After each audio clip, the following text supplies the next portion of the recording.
Mas vamos começar falando de Vasco. Tomou um gol com 38 segundos de jogo, mais rápido do Brasileirão. Depois conseguiu o empate com o Atlético Mineiro em São Januário, mas está lá. Continua na zona de rebaixamento. Um dia propício para criar as melhores memórias em família. Dia dos Pais. Os filhos de famosos. Quem é o papai de vocês?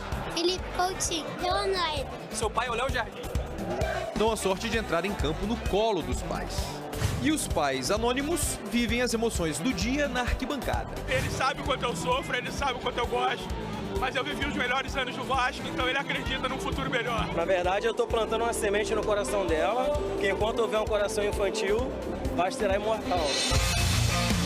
No caso de ontem, as famílias vascaínas não vibraram tanto quanto queriam. Os papais Felipe Coutinho e Pablo Verrete até discutiram. Foi um lance que ele tinha apontado de um lado, aí eu dei o passe, ele correu um pouco pro outro, aí a gente acabou se desentendendo, mas no vestiário a gente se resolveu e tá tudo certo. Acontece, são coisas que ficam dentro do campo. E o papai, Paulo Henrique, saiu na pior depois do choque com o zagueiro Lianco, do Atlético Mineiro. Falar o que é disso aqui? O perna fala por tudo. Não deu nada, deu cartão para nós à toa, invertendo falta. Difícil. O Galo abriu o placar com menos de um minuto. Gabriel Menino acertou um chutaço. Dominou, bateu, golaço! Começa a milhão com 38 segundos de jogo. Gabriel Menino marca. A reação do Vasco começou com o João Vitor. O zagueiro, inclusive, estava sendo vaiado por alguns torcedores quando lançou essa bola na área. O Mito errou o cruzamento, Verrete não chegou, nem Rayan, e Coutinho tentou emendar de primeira quando foi derrubado. O árbitro Davi Lacerda não marcou nada. O VAR chamou e veio a decisão. Pênalti em São Januário pro Vasco, pênalti em cima do Coutinho. Verrete fez 1-1, 22º gol dele em 2025, o artilheiro do Brasil na temporada. O Pirata empata o jogo, enlouquece o torcedor do Vasco em São Januário e em todo o Brasil. O sentimento passou de filho para pai. O gol ali do Verrete, de pênalti, ele estava muito emocionado. Você percebeu que ele estava emocionado? Percebi. É algo que é inexplicável, né? É uma emoção que, na hora que acontece, transporta. É alegria, emoção. Fiquei muito feliz com o gol do Verrete. Dava para ter aumentado essa felicidade se o Vasco aproveitasse as chances que criou ainda no primeiro tempo. Foram 4 lances de cabeça. Primeiro Puma, depois Rayan. Cruzamento pro Rayan, por cima do gol.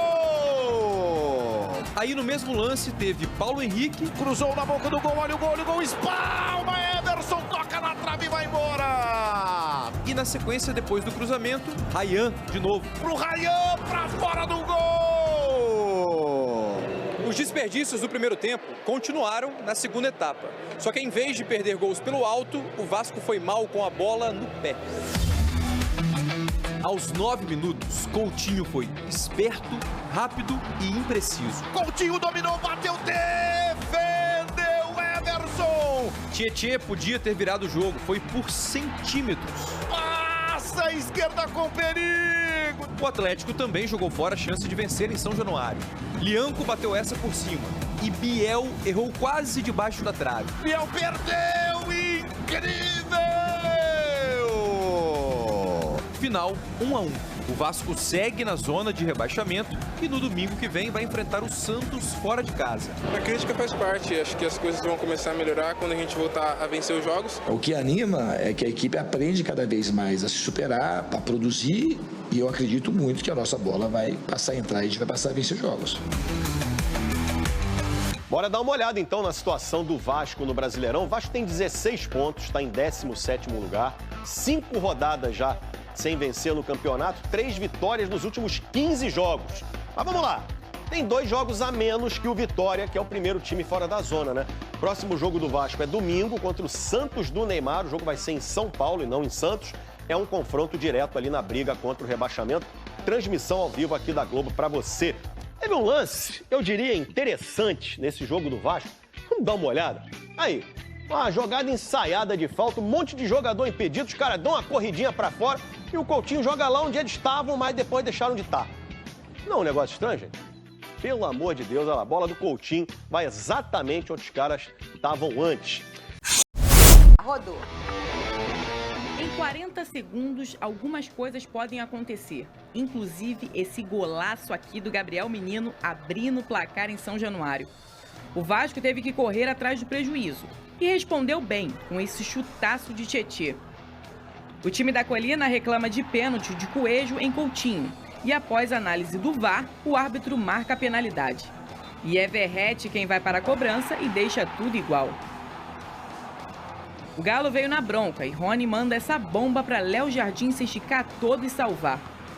Pelo Vasco, Puma Rodrigues faz o cruzamento e encontra Ryan, que cabeceia por cima do gol. Scarpa cobra a falta nas mãos de Léo Jardim.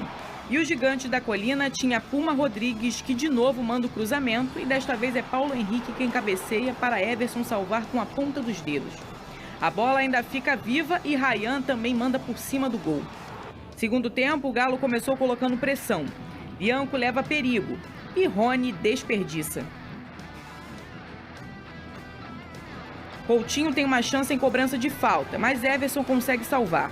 E de novo, o Mágico tem uma boa oportunidade, só que chuta em cima do goleiro do Galo. Tietê ainda tenta 2 vezes, nesta e nesta aqui. E por pouco o Galo não chega ao empate se Biel não perdesse essa chance. Final, Vasco 1 e Atlético Mineiro também 1. Vamos lá. Boa tarde, Fernanda, Veni, boa tarde a toda a galera de casa. Tarde para a equipe do Vasco da Gama. É o seguinte, cara, eu vou ser muito honesto com você. Eu tô muito preocupado, assim. Eu tô muito preocupado e quando eu olho não só os números, mas também o que acontece dentro de campo, a gente não pode maquiar o que acontece dentro de campo, mas eu vou trazer alguns dados aqui para você, torcedor, sobre o desempenho do Fernando Diniz à frente do Vasco da Gama. E lógico, isso aqui não é culpa só dele, é culpa da diretoria, é culpa do grupo de jogadores também. Não tem um culpado, é um combo, tá? O Fernando Diniz, ele tem 16 jogos à frente do Vasco da Gama e ele tomou gol em 13.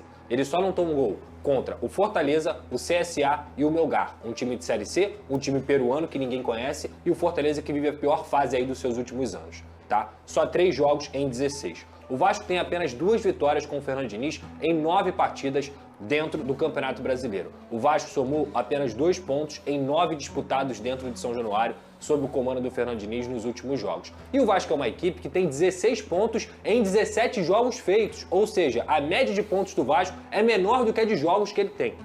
Cara, então dito tudo isso, eu queria trazer para vocês aqui, até porque é natural do torcedor, de quem acompanha futebol, ainda mais com o nosso futebol brasileiro, de achar que o que a gente faz com a bola é jogar bem ou jogar mal. Sendo que o futebol hoje, principalmente, tem 2 grandes fases, a fase ofensiva e a fase defensiva. Sempre existiu, mas hoje está cada vez mais latente. Não adianta o seu time jogar bem só com a bola e ser péssimo sem a bola. O Vasco do Diniz, ele é exatamente isso. E o que me incomoda é que ele se apoia nessa criação de chances, nessa criação que muitas vezes o Vasco não consegue ser efetivo. Isso tem a ver com a culpa dos jogadores também, tem a ver com o grupo de jogadores, mas é um Vasco que se defende muito mal. Eu trouxe aqui os números e eu vou falar aqui de forma prática. A transição defensiva do Vasco é ruim, a forma como o Vasco se defende correndo para trás por jogar em linha alta é ruim. Ontem, por algum tipo de sorte, o João Vitor e o Lucas Freitas fizeram bons jogos, mas o Vasco ficou exposto a todo momento. E aí tem muita gente que fala assim, a gente quase ganhou. E a gente quase perdeu também. O Vasco quase perdeu no momento em que o Biel acaba perdendo um gol, praticamente sem goleiro, com um gol aberto, e ele isola a bola. Assim como o Vasco poderia ter ganhado também, no lance em que o Felipe Coutinho, que jogou muito bem até pro nível que a gente espera dele, mas que ele, que é um jogador que tem o maior salário do elenco, não pode perder um gol cara a cara com o Everson como ele perdeu. Então o Vasco quase ganhou e quase perdeu também. E assim tem sido os jogos do Fernando Diniz. Um bingo. A gente não sabe o que esperar, porque é um Vasco que sim constrói, é um Vasco que sim cria, mas tá sempre tomando gol. Ontem, tomar gol foi até rápido. Com 40 segundos, o Vasco já tinha praticamente tendo que escalar uma montanha ao quadrado, porque a torcida que lotou São Januário, ela não teve nem tempo de se acomodar, Fernanda. Com 40 segundos, o Vasco tinha tomado um gol, num erro de passe do Hugo Moura, que eu já falei aqui diversas vezes, eu tô cansado de falar. Ele erra o passe, gera o contra-ataque pro Atlético Mineiro. O Pumita, que foi escalado na lateral esquerda, nem teve tanta culpa, mas é pelo setor dele, ele corre para trás errado. Depois ele erra 2, 3 bolas em que teve chance pro Atlético Mineiro também conseguir fazer o gol de novo, e o Vasco não é capaz de fazer uma falta, como o Hugo Moura poderia ter feito a falta, não é capaz do Pumita também fazer a falta. Tiveram outros jogadores que poderiam fazer a falta, porque esse time é frágil. Toma o gol, até consegue se recuperar ali no primeiro tempo, faz o gol de pênalti, não era um momento que o Vasco estava pressionando demais, mas o Felipe Coutinho sofre o pênalti, foi pênalti mesmo, o Verrete faz o gol, e depois o Vasco poderia até ter virado a partida em alguns cruzamentos, teve do Pumita, teve do Paulo Henrique e tudo mais, mas o Vasco desperdiçou, como vencendo o enredo. No segundo tempo, o Atlético já tinha voltado bem. O Atlético já tinha voltado melhor. Teve um lance do Leão, que o Leão chuta a bola para fora. Depois teve o próprio lance do Biel. Teve outras bolas e teve também esse lance do Felipe Coutinho. O time cansou e o Diniz demorou para fazer as substituições. Ele só colocou 2 jogadores em 35 minutos de jogo. E tudo bem, ele pode achar que quem está no banco não é capaz. Então isso é um problema da diretoria. Por que o Jair, que foi o melhor jogador do time no meio-campo contra o CSA, não tem condições de jogar 15 minutos, 20 minutos? Jura? A gente tem um problema grave. E outra coisa, por que a base não está no banco? Por que o Vasco da Gama não está oportunizando os garotos da base? É melhor você continuar insistindo em jogadores que não conseguem entregar nada e que talvez o próprio técnico não confie, porque para mim isso é falta de confiança. Se o Atlético Mineiro faz 5 trocas e tem um banco melhor, o Vasco não faz 2, 3 trocas em 45 minutos, a gente tem um problema aí. Então, é um problema da diretoria, é um problema da base do Vasco, que sempre foi a salvação. Por que não oportuniza a base? Por que o Helder não ganha chance? Por que o Zuccarelli não ganha chance? Por que outros jogadores não ganham chance? O Leandrinho e o Luiz Gustavo com sub-20. Tudo bem, mas se o Vasco está numa situação como essa, por que eles não estão no Vasco da Gama? Então, cara, são muitos problemas e cansativo. Eu vou falar um negócio aqui. Faltam 21 partidas para o Vasco acabar o Campeonato Brasileiro. Para o Vasco se salvar, ele tem que ganhar 9. Tá? A conta é essa. A conta é essa. E do jeito que tá jogando, eu não acredito nisso. E o técnico Fernando Diniz comentou sobre a polêmica da possível saída do zagueiro João Vitor. Cadê? Ele não pediu para sair. Tem que saber qual que são os interesses, porque isso só prejudica o João Vitor. Ele é um jogador que tem eu tenho um trato com ele muito direto. É um jogador que, obviamente, que ele está sendo questionado pelo torcedor. Repito aqui, por muitas coisas que o João Vitor fez antes da minha chegada, porque comigo ele não tem jogado mal, praticamente jogo nenhum, fez mais uma partida muito boa hoje, jogou muito bem contra o Mirassol, sempre jogando contra adversários duros e ganhando praticamente todos os duelos. Ele cita que o João Vitor é muito contestado, ô Venê, pelo que ele apresentou antes da chegada do Diniz. O Diniz até destaca ele, né, a opinião dele, que com a chegada do Diniz, o João Vitor tem jogado muito bem, destacou a partida contra o Mirassol e tudo mais. Mas a qualidade de um jogo e a qualidade de um jogador, ela precisa ser atrelada à efetividade. Você concorda comigo, ô Venê? De que adianta você fazer um jogo maravilhoso, ter 90% de posse, 500 passes certos, e você não vencer? Né? Talvez pode ser aí o olhar do jogador em cima do João Vitor. Ele pode fazer uma partida espetacular, mas se você ganha um cartão vermelho, se você falha numa jogada, ela é crucial. Você concorda comigo? Concordo com você e discordo com o Fernando Diniz, mas eu entendo o papel dele como treinador em querer defender o seu atleta inclusive que ele mantém como titular. E foi o que você falou, não adianta o João Vitor fazer uma baita partida durante 89 minutos, em 1 minuto ele falhar e acabar cedendo a vitória para o time adversário. Ontem mesmo ele fez até um bom jogo.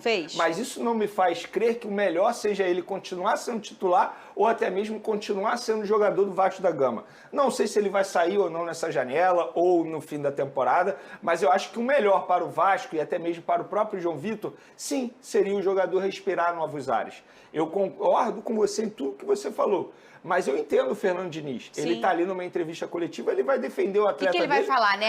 Ele não... Até porque, claro. Fernandinho, ele está colocando o atleta como titular. Não faz o menor sentido ele colocar o atleta como titular e chegar numa entrevista coletiva, massacrar o atleta, criticar o atleta. E aí, e os reservas vão pensar o quê? Ele está criticando o titular. Os reservas são como? Então, assim, eu entendo tudo o que ele falou, mas eu concordo plenamente com você. E sobre os números do Fernando Diniz, Pedroso, no Vasco da Gama, os números do Diniz no Campeonato Brasileiro do ano passado para cá, Fluminense, Cruzeiro e Vasco, são horríveis. Em 31 jogos, ele teve apenas 5 vitórias.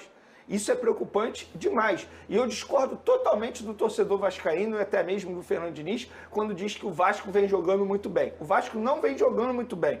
Fato é que, na partida de ontem, eu esperava até um resultado negativo para o Vasco. O Atlético Mineiro vem numa crescente muito boa. E se eu for considerar um ponto positivo do Vasco nesse jogo, sabe qual foi? O Vasco tomou um gol aos 40 segundos e não sentiu o gol. É o único ponto positivo. Se você parar parece que o jogo começou 1-0, o Vasco soube lidar com o tipo de situação e correu atrás. Teve até a chance de virar o placar com o Everson, que fez uma defesaça no primeiro tempo. Tudo bem, poderia ter tomado o segundo gol do Biel, foi o lance do Rony também, que o Rony sai cara a cara nas costas do Vitor. Exatamente. Só que assim, foi diante de um adversário extremamente difícil. Claro que você empatar em casa nunca é bom, mas diante das adversidades, do contexto que foi o jogo, acabou sendo positivo, digamos assim. Então, acho que eu concordo plenamente com o que o Pedrosa disse aqui. O Vasco precisa abrir o olho, porque a situação está ficando complicada no Campeonato Brasileiro. Ah, tem 2 jogos a menos, mas é contra Juventude e contra Bahia. É isso, né, Pedrosa? Me corrija. Juventude lá, que é extremamente difícil. E o Santos, né?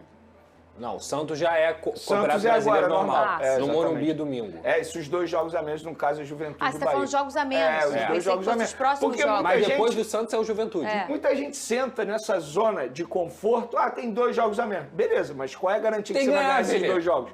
Nenhuma. Eu brinco aqui sobre Flamengo e Sport, um jogo a menos, mas tem que ganhar. Tem que ganhar. O Palmeiras tem 2 jogos a menos, mas tem que ganhar. Não adianta nada você ter jogo a menos. Podem ser 2 jogos a menos e você não ganhar e afundar mais ainda na crise.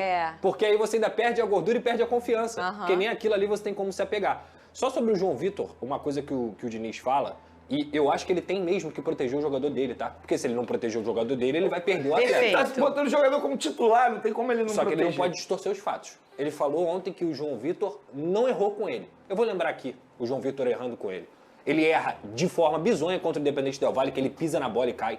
Ele erra contra o Grêmio, que ele escorrega junto com o Paulo Henrique e faz a falta que gera o gol do Grêmio. E ele erra também no jogo contra o CSA, quando ele é expulso. No primeiro jogo. Como é que ele não pode... Ele tá com memória seletiva. Aí ele fala, não, porque a torcida do Vasco pode estar pegando no pé do João Vitor pelo que aconteceu antes. Não é pelo que aconteceu antes, é pelo que está acontecendo agora. Agora. E o João Vitor ontem realmente fez um bom jogo. Só que pra a gente confiar em algum zagueiro, Fernanda, ele não tem que fazer um bom jogo. Tem que fazer 5, 6 seguidos. Se ele começa a errar 6/1, 7/1, aí você fala, pô, eu tenho um zagueiro seguro. Se ele erra 1/3, 1/2, ele não é seguro. Então, assim, esse é o retrato do João Vitor. Sabe qual é o maior termômetro pra mim sobre o João Vitor? Você ontem estava em São Januário, que eu vi foto lá com seu pai, inclusive parabéns pro seu pai pelo Dia dos Pais. O João Vitor ele foi vaiado no primeiro lance. No primeiro minuto. Então, assim, isso não é normal da torcida do Vasco. Muito pelo contrário, a torcida do Vasco geralmente carrega o time. Pro torcedor vascaíno, no primeiro lance, vaiar um jogador, é porque, de fato, assim, já extrapolou os limites. Isso acontecia no final do Léo Pelé, né? E eu acho que o pior não é nem o que ele faz. Claro que o pior é o que ele faz dentro de campo, que acaba comprometendo o resultado. Mas a postura dele fora de campo também interfere. Quando ele chega numa zona mista e fala o que ele fala, eu não tenho nada a fazer, correr atrás. A postura dele também fora das 4 linhas, e eu digo ali nas entrevistas, também interfere na relação com o torcedor. Ô Pedrosa. Eu ia falar Vene Casagrande, Pedrosa. É igual quando eu às vezes olho pra um e falo o nome do outro. Faço muito isso. A BTV Esportes, um beijo pra galera, cedeu para a nossa equipe as imagens de como ficou a perna, tá aí na tela, do Paulo Henrique. Tá bem machucada, pra quem não pode ver, a perna bem machucada. Isso foi depois do choque com o Lianco. Paulo Henrique mostrou os machucados na zona mista, tá? Você tem atualizações da situação do Paulo Henrique, e isso não é uma lesão, né? Na verdade, isso faz um retoque aí, isso é até, entre aspas, normal, vamos dizer, no corpo de um jogador. Mas não é normal você olhar e achar que não foi uma entrada dura, hein, ô Pedrosa? Se eu não me engano, esse lance não foi marcado nada. O Lianco, ele dá uma bicuda para tirar uma jogadaça do Paulo Henrique e aí acontece isso aí. Acho que não vai ser problema para o jogo contra o Santos. O Paulo Henrique também é um dos poucos que se salvam, um excelente jogador que ajuda o Vasco da Gama, apesar de ter alguns problemas ali no terço final, mas ontem fez uma belíssima partida. Eu acho que a arbitragem do Davi Lacerda ontem ela foi bem confusa, assim, mas isso não é o que define o resultado. Para mim, o que define o resultado é a forma como o Vasco se defende, e se a diretoria do Vasco não entregar jogadores decentes e também o sistema defensivo não for mais capaz de conseguir se defender, esquece. O Campeonato Brasileiro é um campeonato que consiste em você pontuar mesmo quando você não joga bem. Jogar bem, jogar bem e não pontuar, não adianta nada. Sabe o que me lembra? O América Mineiro em 2023. Vocês lembram do América Mineiro? Sim, que era o último campeonato, colocado no campeonato? Jogava bem e perdia todos os jogos. Adianta alguma coisa? Não. Nada. Conta todos os detalhes do jogo. Meio pica-pataz, né? No Dia dos Pais, nem Vasco nem Atlético Mineiro conseguiram fazer a alegria de seus torcedores. Apesar de um primeiro tempo bem animado. Com apenas 37 segundos de jogo, Gabriel Menino acertou um chutaço de fora da área para abrir o placar. A reação vascaína foi rápida.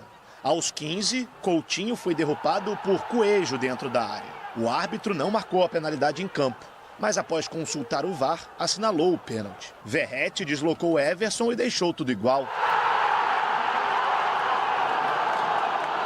Sem Hulk, preservado para a Copa Sul-Americana, o Atlético tentou voltar à frente do placar, mas Léo Jardim defendeu esse chute de Scarpa. Na reta final do primeiro tempo, uma blitz vascaína. Paulo Henrique desviou de cabeça, Everson defendeu, a bola bateu na trave e no rebote da jogada, Ryan cabeceou para fora. Hoje peca muito mais pelo não aproveitamento das finalizações do que por causa do setor defensivo. No jogo de hoje, por exemplo, assim, teve uma bola só, praticamente, que foi no gol de Léo Jardim, não participou do jogo. E a gente teve pelo menos 4 ou 5 grandes chances para conseguir concretizar. Mas a equipe produziu para vencer o jogo e, infelizmente, não conseguiu, mais uma vez, vencer. Depois de um primeiro tempo intenso, a segunda etapa foi morna. Na melhor chance Cruz Maltina, Coutinho interceptou o passe de Gabriel Menino e saiu cara a cara com Everson, que defendeu mais uma vez. Nosso modelo de jogo é sempre pressionar, sempre para cima. A gente está criando e, graças a Deus, a gente conseguiu um empate ali rápido também. A gente ficou tentando e a bola não entrou mais uma vez. E a gente vai procurar achar esses detalhezinhos que a bola não está conseguindo entrar. O Atlético também teve a sua grande oportunidade. Biel completou o cruzamento da direita, mas não conseguiu mandar para as redes. Fim de jogo, Vasco 1, Atlético Mineiro também 1. O incômodo é igual do torcedor e incomoda demais e preocupa também. Lógico que preocupa. Hoje o Vasco tem que sair da zona de rebaixamento. E o que dá confiança, para mim, eu confio muito no time do Vasco, é que o time consegue produzir sob situações adversas e uma hora a bola vai entrar. Com o resultado, o Vasco perde a oportunidade de sair da zona do rebaixamento, enquanto o Atlético Mineiro permanece no meio da tabela. Agora, o Cruz Maltino terá uma semana livre apenas para treinamentos, já que volta a campo apenas no próximo domingo. É porque quando o resultado não vem do jeito que a gente quer, parece que está tudo errado, que as coisas não estão caminhando do jeito que a gente quer. Mas não é, a gente treina muito bem, a gente treina bastante. Então, continuar a fazer os treinamentos que a gente vem fazendo, continuar trabalhando do jeito que a gente vem trabalhando, que o professor vem pedindo, porque a gente, querendo ou não, o resultado não vem, mas a gente sabe, né, que a gente está buscando, que a gente está criando. Eu adoro as entrevistas do Hugo, adoro porque ele é muito sucinto. E o Diniz também. Ontem, o Léo Jardim foi um espectador, pegou uma falta de longe, mas assim, o Vasco não pode se dar o luxo de perder esses gols. O que o Verratti perdeu contra o Inter, que chapou por cima, teve outro gol no penúltimo jogo. Ontem, a cabeçada do Ryan foi até mais difícil. E o Felipe Coutinho, que é um craque de bola, que é nível internacional, que é o maior salário do Vasco, que o Vasco faz vários esforços para tê-lo, sabe que não pode perder um gol daquele. Com a qualidade que o Coutinho tem, ele não deve ter nem dormido, Fernandão e Bocão. Eu tenho certeza disso, até por causa da cobrança. E a gente viu no jogo de ontem a intensidade do Felipe Coutinho, até um pouco mais exacerbada com relação à cobrança dos companheiros. Você viu um passe que o Verratti pediu a bola na frente, ele conseguiu encaixar bem o passe, só que o Verratti parou e ele foi em cima do Verratti para pedir, né, para o Verratti continuar a jogada, porque ele sabe da necessidade do Vasco vencer em casa. E o jogo contra o Atlético era um jogo importante, apesar de ser um jogo difícil. O Atlético, na minha opinião, com relação ao trabalho do Cuca, é muito subestimado, porque o Cuca é um cara que é muito estrategista, ele consegue se adaptar bem às equipes com as quais ele vai jogar. E ele foi para o jogo bem organizado, sem o Hulk, ele perde um pouco de poder de definição. Aí, né, dessa cabeçada aí, ele sozinho, quando 96. O Ryan, isso. Só uma defesaça, né? Não, foi para fora. A primeira foi uma defesaça. Não, a segunda. Sem o Hulk, ele coloca o Igor Jesus, que é um cara que preenche bem o meio do campo, que tem um pouco mais de posse de bola, até para fazer o quê? Deixar o Vasco, a torcida, um pouco mais nervosa com relação ao time, sabendo da necessidade de ter que vencer o jogo.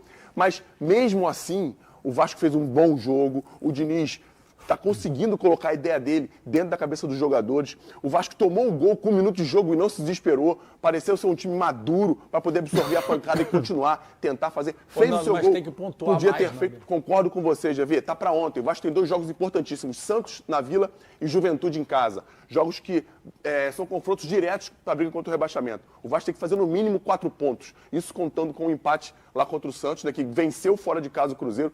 Tem que estar atento, mas está no caminho certo, GV. E outra coisa, gostaria de ver o Felipe Coutinho mais próximo da área. Ele é muito técnico, muito habilidoso, tem vindo muito construir atrás e eu sinto que o Vasco está perdendo a qualidade dele próximo ao gol. Poder de finalização, poder de encontrar os espaços para os adversários, para os companheiros em melhores condições de fazer o gol.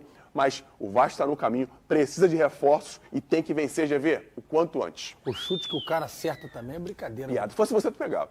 Pô, pegava. Eu vou dar um dado aqui interessante. O Vasco, se jogasse só o primeiro tempo nesse Campeonato Brasileiro, estaria entre os 9º colocado, 10º. Porque a estatística, ou seja, no segundo tempo cai muito de rendimento. Talvez seja pelas reposições que não dão, não ficam... Não estão no mesmo nível, né? No mesmo nível. O desempenho talvez não seja igual ao dos jogadores, que também já não são os melhores. O Tietchan está numa evolução muito boa. O Tietchan foi o cara que mais chutou ontem no gol. O Tietchan jogou muita bola ontem. Agora, o Vasco precisa ter uma reposição pro Verratti. O Verratti está soberano ali e não tem ninguém para compartilhar, talvez, uma troca de figurinha dentro da área. Botar dois jogadores ali de cheiro de gol também. Suspenso do jogo contra o Santos.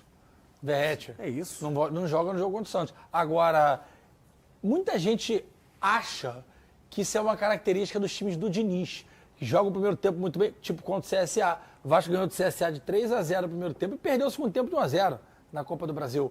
Ontem, eu também achei, Bocão, o primeiro tempo do Vasco avassalador, o primeiro tempo de almanaque, como a gente falou lá da outra vez também, e deu uma caída no segundo tempo. Não sei se dá para botar na conta do Diniz ou talvez na falta de opções de mexida. Tomada de decisão de jogador também, né? Cara a cara, o Felipe Coutinho, com a bagagem que tem, não pode perder o gol. Ele não pode perder esse gol. Coutinho, desculpa, você tem uma carreira maneira, mas, pô, só é quem tá lá dentro. Mas tu não pode transferir a responsabilidade para um jogador mais jovem. Chegar cara a cara e falar assim, pô, tu perdeu o gol. Você não, tem bagagem para assumir uma responsabilidade. Foi mal, galera? Aí o Tietchan mais uma, chutou de fora. Já tinha chutado uma de canhota. Eu acho o Tietchan muito bom jogador. Muito bom jogador. O Vasco chegou um momento que ele não pode escolher o tamanho do adversário. Isso aí. Aquilo que você falou. Tem Santos, tem o Juventude, mas é pedreira. É pedreira. Porque não transforma, não transforma em gol o que produz. E isso é muito ruim. Acaba afetando defesa. Coitado do João Vitor, já não joga mais, coitado. E aí vai. Tu começa a minar um monte de jogador. Cara, e tem que ter muita consciência de que, mesmo estando no caminho certo, o futebol é baseado por resultados. E eles têm que vir. Fernandão, os números do jogo. Pra gente dar uma olhadinha aqui. Olha lá. Vasco teve mais posse que o Galo. 16 finalizações contra 17 do Galo. 3 chutes a gol. O Galo chutou mais, né? No gol, né? Sim, até por característica de jogadores, né? O Galo tem jogadores que chutam muito mais de média distância. Mas foi um jogo muito equilibrado, pelo menos pelos números. Sim, muito equilibrado. O Vasco teve mais chances de vencer o jogo, teve mais presente dentro da área. Mas essa fase tem que virar, Fernandão. Eu também acho. Acho que o Verratti precisa de um centroavante reserva à altura para poder substituí-lo. O Arthur Cabral foi muito caro? Nos momentos. Foi caro pra caramba. Foi, né? Eu tô pensando aqui, um jogador 9, oportunidade pro Vasco tentar trazer. Só se for na Série B, cara. Eu não duvido que esteja procurando, moleque. Só que tem que dar o teu jeito. O Mirassol foi buscar o menino que era do Bolívar, que tem feito gols pra caramba no Mirassol. Pensa no nome dele aí, Ferinha. Fala o nome dele aí. O centroavante do Mirassol. Que vem. Da Costa. Chico da Costa. Jogou no Bolívar, acho que fez gol no Flamengo pela Libertadores, aquela Libertadores que você adorou do Flamengo, né? Que ele saiu. Mas, enfim, um cara que veio, que ninguém falava dele, tá fazendo gols, está sendo importante para a equipe do Mirassol. O Vasco tem que buscar essas oportunidades. E o Vasco tem na base, hein? Tem na base um garoto de 18 anos, o Andrei, joga demais, uma joia, já assinou como profissional, que pode... Quantos anos? 18 anos. Já dá, pô. Já dá. Mas é uma máquina de fazer gols, uma qualidade absurda. Tá próximo. Já dá pra jogar, Fernandão. 18 anos já dá pra jogar. Tá na hora de botar o Andrei. Eu acabei uma postagem que colocaram no nosso grupo lá com relação a um cara da imprensa aí, um repórter, que eu já conheço há algum tempo, né, de nome, falando sobre a necessidade de jogadores da base jogar no Vasco.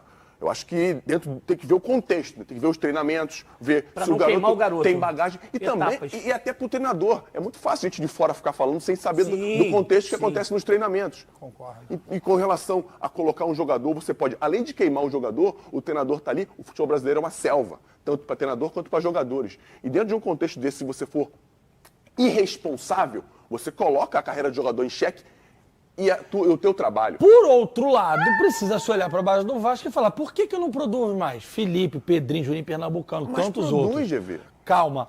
Só que produz, só que na semifinal do Carioca, que o Vasco foi atropelado pelo Nova Iguaçu, tinham 23 na convocação e nenhum da base, que vocês viram na tela da Band, ao vivo do Maracanã. Vasco e Nova Iguaçu, o segundo jogo, que o Nova Iguaçu foi melhor de novo. 23, e nós estamos falando do Carioca, onde normalmente se usa base. Não é de uma Libertadores na Copa do Brasil. Então, assim, há que se olhar também para lá. É uma discussão mais profunda, vai até ter. E eu vi esse vídeo também, porque você mandou. Não, e só uma coisa, o Estrela tá lá, tá machucado, e o GB também, jogadores da base do Vasco. Estavam sendo utilizados. Luiz Gustavo e Leandrinho na seleção de base. É isso aí, não tá tão obscuro assim, não. É só ter um pouco mais de boa vontade para observar. E o Vasco liberou para a seleção porque quis também, podia estar usando no time do Diniz. Então, assim, né? Perfeito. Vamos entender isso também. Hora de falar sobre o CSKA da Rússia.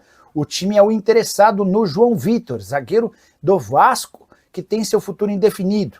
O André Hernan chegou a publicar ao longo do domingo que o João Vitor pediu para ser negociado pelo Vasco. Fernando Diniz colocou o João Vitor em campo no empate 1-1 contra o Atlético e desmentiu a informação sobre o pedido do João Vitor depois da partida. De qualquer forma, importante contar que o CSKA topa pagar 4,5 milhões de euros para levar o jogador.